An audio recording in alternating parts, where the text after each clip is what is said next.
Ladies and gentlemen, stage 1 of CDM 10 has finally come to a close, which means it's time to update our tier list and how every team is looking so far in the competition.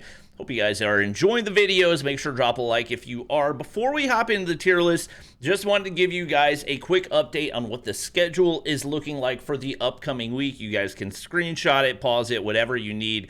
But notable days and especially notable matches, I think Saturday, the 2nd of August, probably the most important of the entire stage. We got Godlike versus OUG back-to-back with Wolves versus Q9.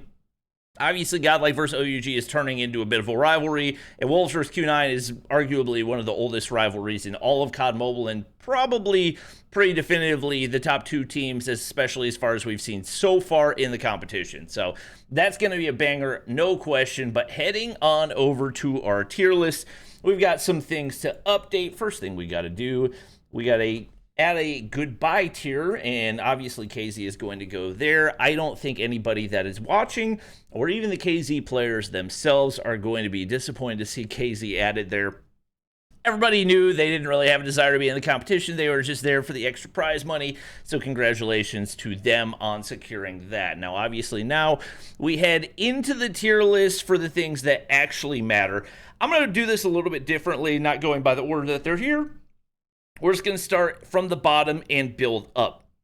First off, in D tier, I feel like we've got to put Accelerate right here. There's a few reasons why. Yes, Accelerate had a couple solid performances, but if you look over at the standings, the only series that Accelerate ended up winning was against KZ. That was a 3-0, and KZ were just there to be there.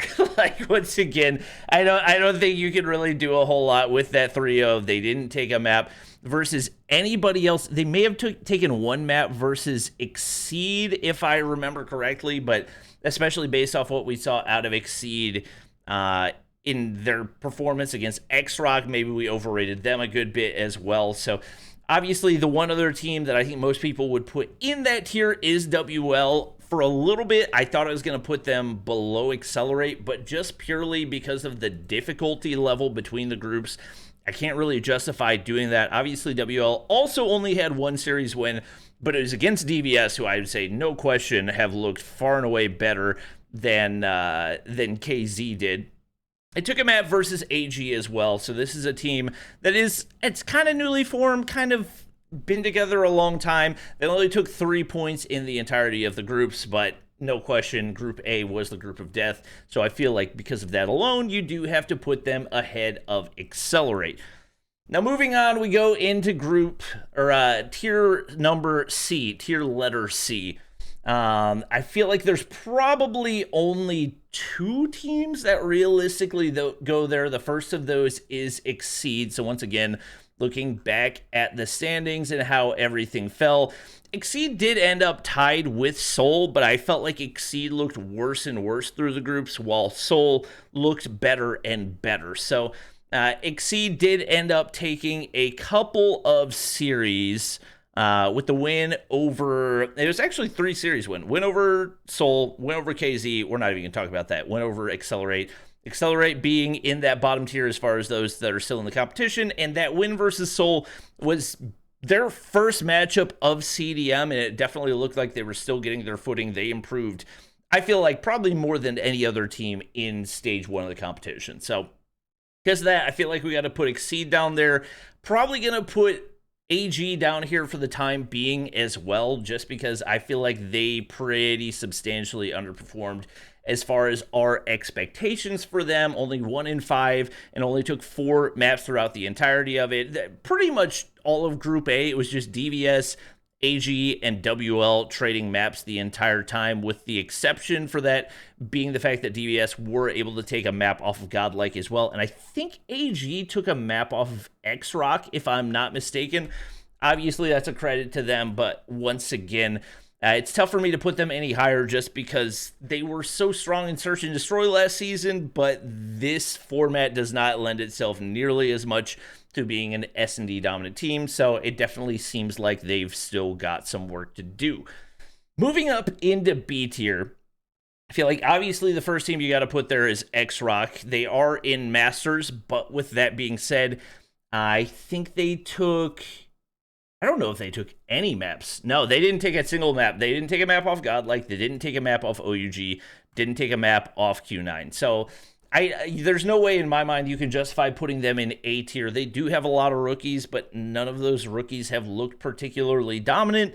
So because of that, I don't think I can put them any higher than B. I think that's a decent spot. DVS is a team that some people might be surprised to see me putting there. This is largely just because they've not been playing with their main five for the entirety of Stage 1. Ishan, from what I've heard, is going to be making his return. Now, they only won 4 maps. They only won 1 series. But once again, in Group A, the group of death, it was not going to be easy by any stretch of the imagination. I think we are going to see improvement out of them in Group B as well. The one other team that obviously I'm going to be putting here, because I'm not going to be putting them in Group A, is Seoul. And once again, this is another team that I think we're going to continue to see improve. They're very similar, I feel like, to what we saw for last year's Vitality and also for OUG this year. Just in, they've got a lot of players from different regions. Chemistry is not going to build as naturally, but they do have an ecosystem in place. They've got coaching in place. They got analysts that are going to put them in position to win.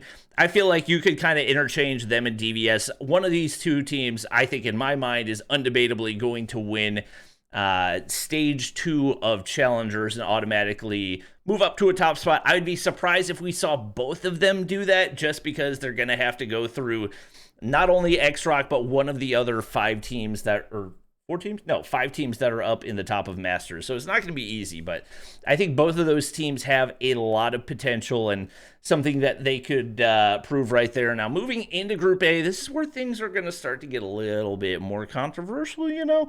I think the least controversial is going to be putting SPG there. Obviously, they've been top 3, top 4, top 5 range through pretty much all of CDM going back to Season 9. This is not anything surprising. It's a little bit tough to gauge them right now just because they were in such a weak group. So yes, they won 13 maps.